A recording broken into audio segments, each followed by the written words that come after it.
प्रसार भारती अभिलेखागार की प्रस्तुति सदाबहार सुनहरे दौर का अनमोल खजाना।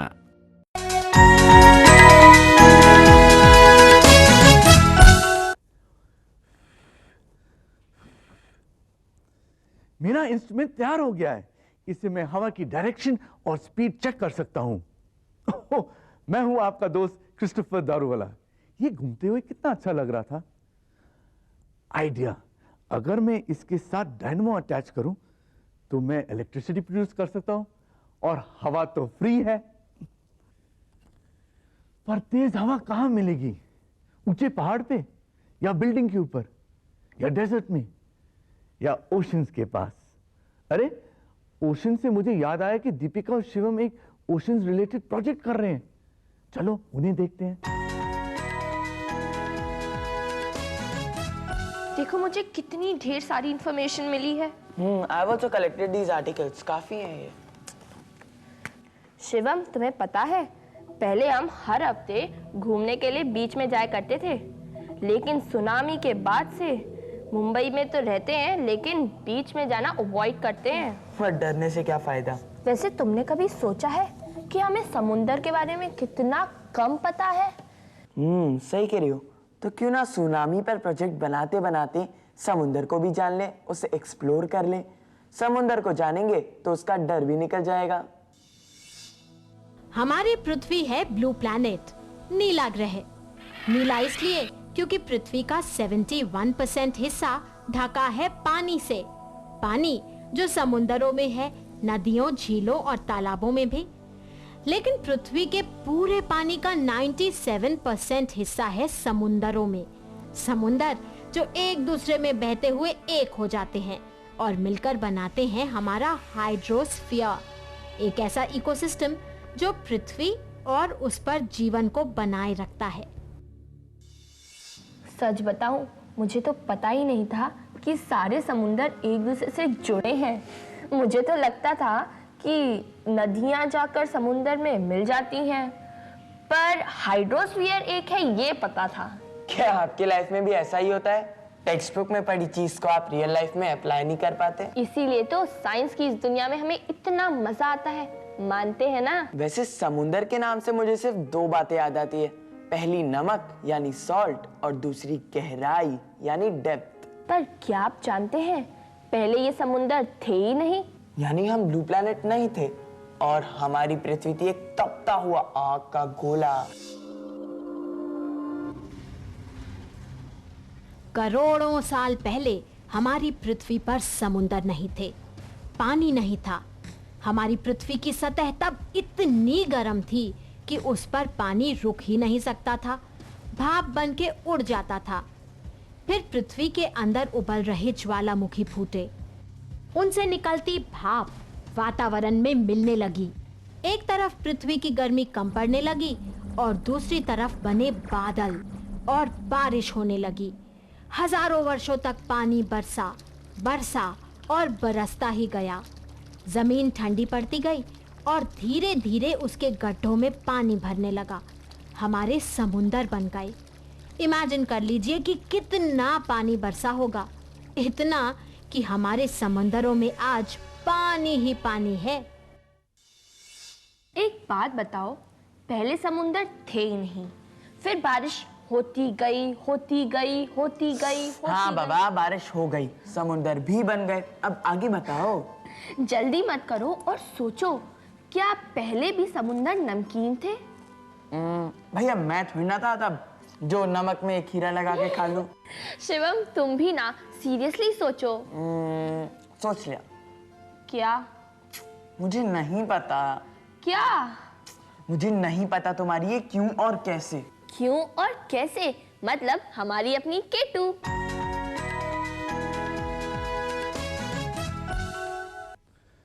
आप सोच रहे हैं मैं अपने हाइडआउट में ये अम्ब्रेला क्यों पहन रहा हूं?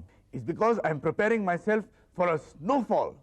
क्या मेरे हाइडआउट में स्नोफॉल पॉसिबल नहीं है? जरा देखिए, थोड़ी से एग शेल्स,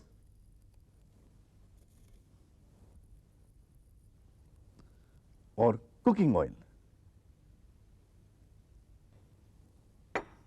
और ये रहा instant snowfall.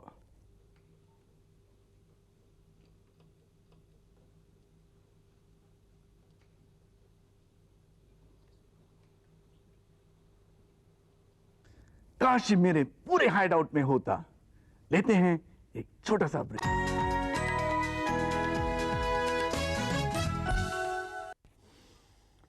Thinking of the oceans, I'm in a holiday mood. The fresh air, the sea. Now the only thing missing is a good soft drink.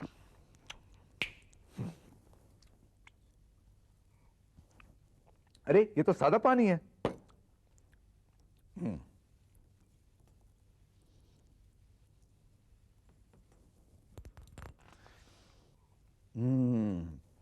That's better. But something is still missing.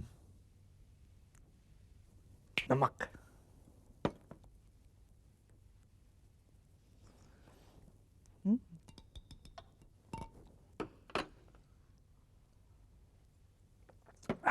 अब आया मजा। Salt is very important for us. जिस चीज में हम salt add करते हैं उसका टेस्ट बढ़ जाता है। क्या आप जानती हैं सॉल्ट कैसे बनता है? देखते हैं दीपिका और शिवम को।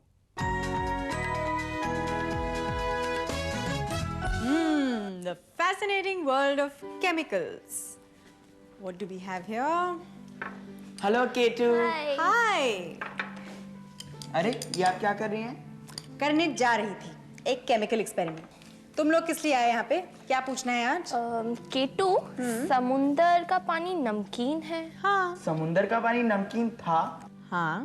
पर एक समय ऐसा था जब पृथ्वी पर समुंदर थे ही नहीं। तो क्या न्यूबॉर्न समुंदर थे उनका भी पानी नमकीन था? करोड़ों साल पुरानी बात पूछ रहे हो।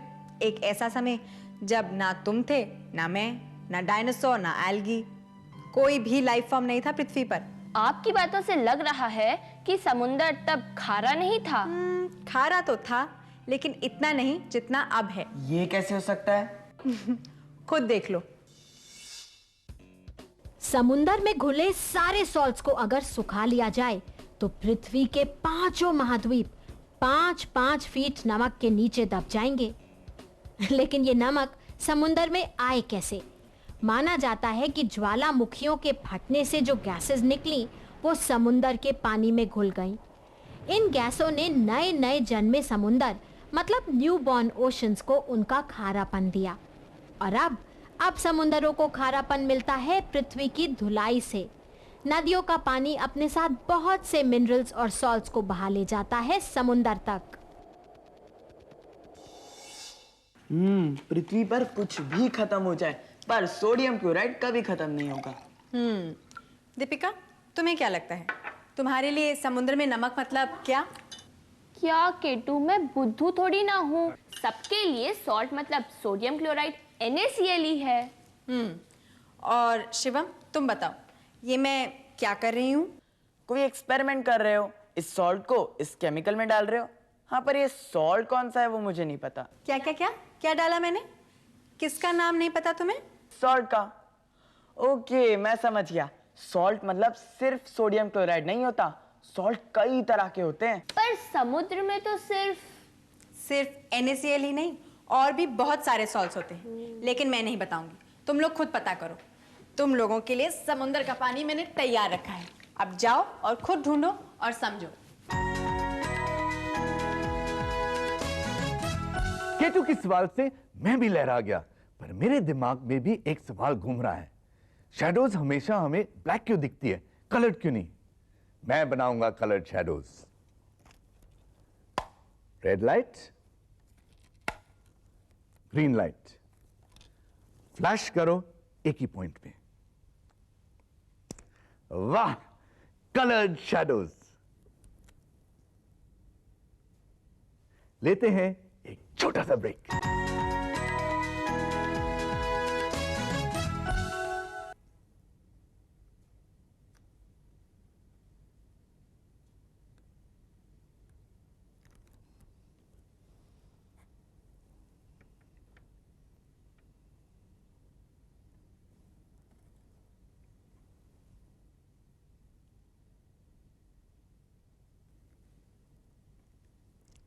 वाह, ये कलर्ड लेयर तो बहुत ही ब्यूटीफुल है। ब्यूटी से मुझे याद आया, always recognise your inner beauty, क्योंकि इनर ब्यूटी सेल्फ एस्टीम से जुड़ी हुई है। अच्छी अच्छी बातें सोचिए और अपने फ्रेंड्स के साथ शेयर करिए, जैसे मैं आपके साथ शेयर कर रहा हूं। दीपिका और शिवम भी ऐसा सोचते हैं। Think positive and have fun. हम बच्चों की ये साइंस की दुनिया बड़ी मजेदार है। हम चीजों को खुद देखते हैं और फिर समझते हैं, सवाल पूछते हैं और जवाब ढूंढते हैं। अभी हम तैयार हैं इस समुंदर के खारे पानी से नमक को हटाने के लिए। साथ में ये भी तो पता लगाना है समुंदर में कौन कौन से नमक मिलते हैं। समुंदर का खारा पानी तो दे ही दिया है केटू ने। अब चढ़ा देते हैं इसे आग पर। गर्मी से पानी बन जाएगा भाप और पीछे रह जाएगा नमक। देखिए, ऑलरेडी दिखने लगा है। बहुत सारा नमक बनाने के लिए भी कुछ ऐसा ही किया जाता है। बड़े बड़े सॉल्ट पैन्स में समुंदर के पानी को रोक लिया जाता है। अब सूरज की गर्मी पानी को सुखा देती है और पीछे रह जाता है नमक। लेकिन ये नमक सिर्फ सोडियम क्लोराइड या खाने वाला नमक ही नहीं। समुंदर के पानी में भले ही ज्यादा मात्रा में सोडियम क्लोराइड ही है, लेकिन साथ में है कैल्शियम, पोटेशियम और मैग्नीशियम के लवण भी। वैसे समुंदर के पानी में लगभग सभी एलिमेंट्स भी मिलते हैं, सोना भी। साइंटिस्ट्स ने पता किया है कि ऑलमोस्ट 10 बिलियन केजी सोना समुंदर के पानी में घुला हुआ है। क्या आपको पता है, पुराने जमाने में सॉल्ट बहुत कॉस्टली था और आसानी से मिलता भी नहीं था। इसीलिए तो करेंसी की जगह सॉल्ट यूज होता था बार्टर सिस्टम में। रोम में तो सैनिकों को तनख्वाह की जगह नमक दिया जाता था, तभी तो वर्ड सैलरी बना। भाई ये क्या बात है, हमने बात शुरू की सुनामी से और खत्म हो गए सॉल्ट पर। सचमुच समुंदर में सिर्फ 3.5% नमक है, बाकी सब पानी। फिर भी हम समुंदर की गहराई तक अभी तक पहुंच ही नहीं पाए हैं। तो तैयार हो जाइए समुंदर में कूदने के लिए। समुंदर की एवरेज गहराई है 3.7 किलोमीटर्स। बहुत ज्यादा नहीं लगती ना, लेकिन है बहुत गहरा। कुछ जगहों पर उसकी गहराई इतनी है कि माउंट एवरेस्ट भी उसमें डूब जाए, पूरा का पूरा। और पानी के नीचे छिपा समुंदर तल बिल्कुल हमारी भूमि जैसा है। ऊंचे पर्वत, बड़े बड़े गहरे गड्ढे और ऊबड़ खाबड़ मैदान। सागर तल में लंबी पर्वतीय श्रृंखलाएं भी हैं। और तो और पृथ्वी के 90% ज्वालामुखी समुंदर तल में ही फटते हैं।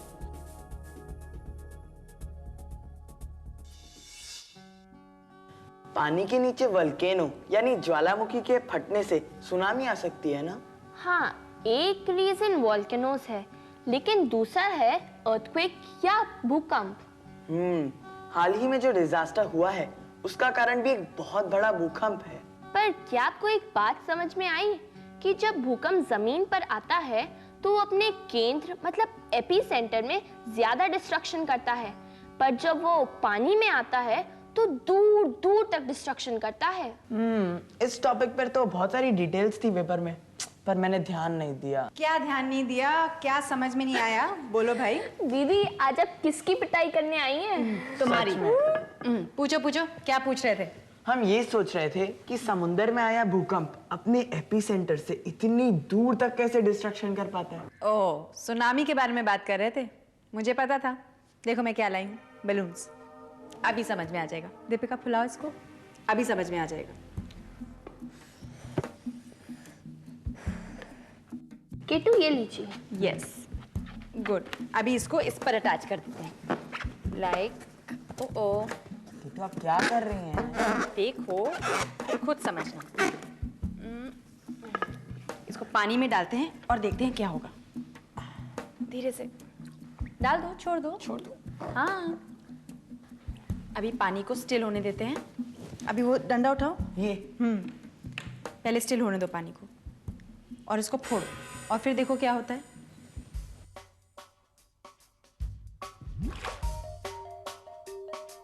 देखिए गुब्बारा फूटने पर क्या हुआ।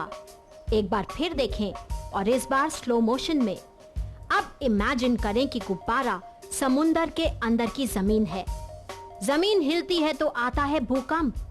यहाँ गुब्बारा फटा तो समझो आया भूकंप। गुब्बारे ने घेरी हुई है पानी में जगह। जब ये जगह खाली हुई तो आसपास का पानी तेजी से इस जगह को घेरने पहुंचा।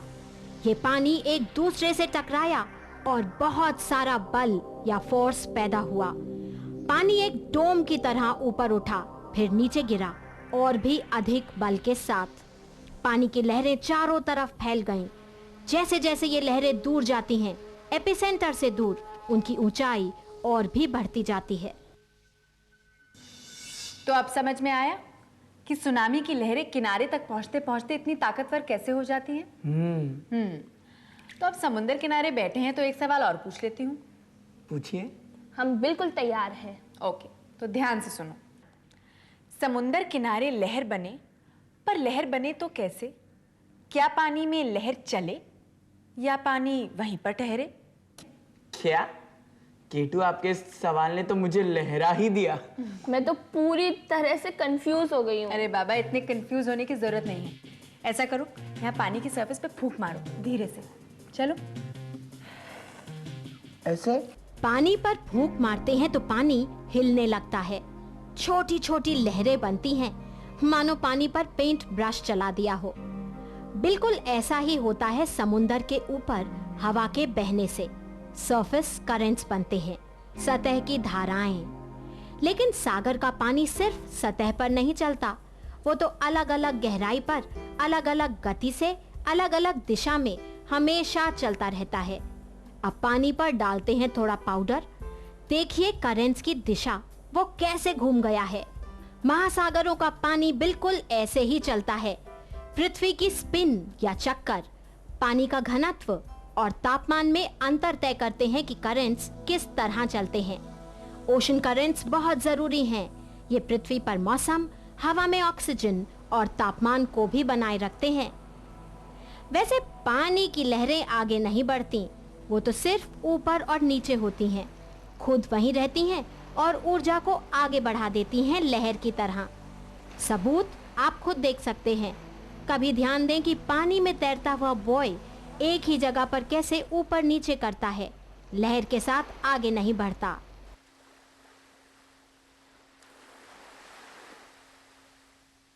शिवम, इमेजिन करो कि तुम्हारे सामने समुंदर है, एक गहरा समुंदर। इमेजिन कर लिया। अब सोचो तुम्हें उधर क्या क्या दिख रहा है। सोच लिया। क्या? Jellyfish, squids, sharks, whales. बस बस बस, इतना सब कुछ तो नहीं, लेकिन हम देखते हैं कुछ मजेदार।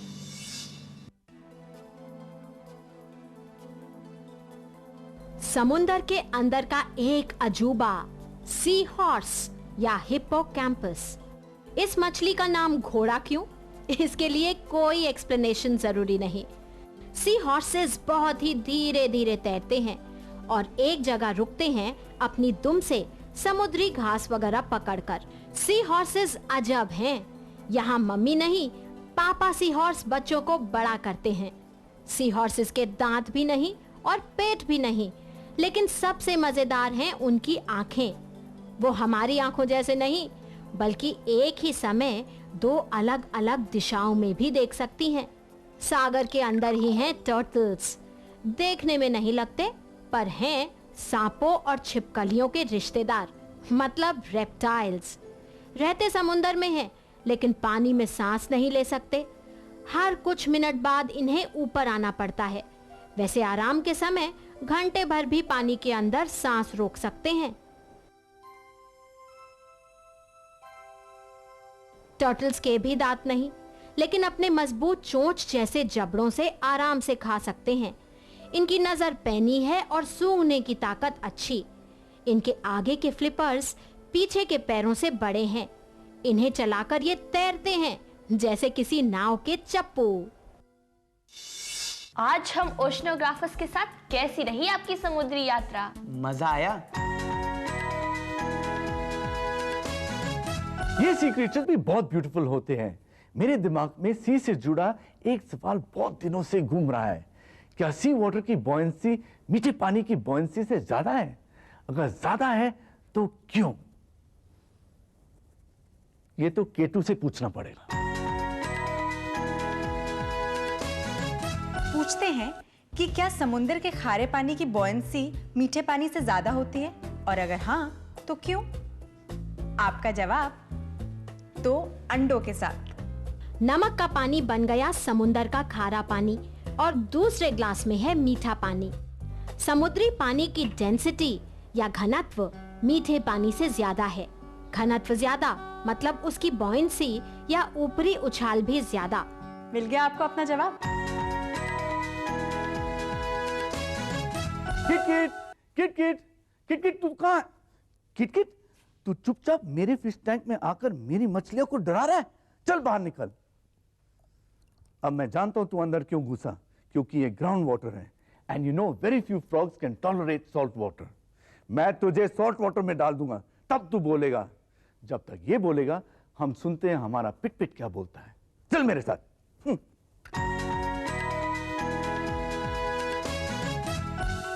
जलथल मेरे जीवन का पल पल, जलथल से जीवन में हलचल, जलथल से जीवन में हलचल। अरे पिट पिट, क्या बात है, बड़े खुश नजर आ रहे हो। बात ही कुछ ऐसी है, चारों ओर पानी ही पानी को देखकर मुझे कुछ कुछ होता है। इस बार चारों ओर जलथल है और जहाँ जलथल है वहीं जीवन की हलचल है। पर पिट पिट, ये तालाब तो छोटे ही होते जा रहे हैं, तुम्हें चिंता नहीं होती? हाँ, नगरीकरण से हमारे जलभूमि में कमी आ रही है, इसका मुझे दुख है। जलभूमि? हाँ, जलभूमि नमी वाली जमीन को कहते हैं, जहाँ जमीन में पानी की सतह खूब ऊपर हो या जमीन पर छिछला पानी हो।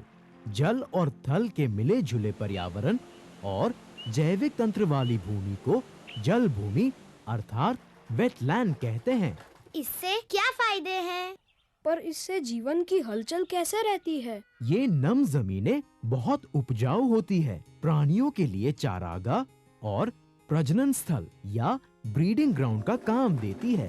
प्राणियों की वैविध्यपूर्ण प्रजातियां यहाँ खूब पनपती है। भारत में जल भूमि की क्या स्थिति है पिट पिट?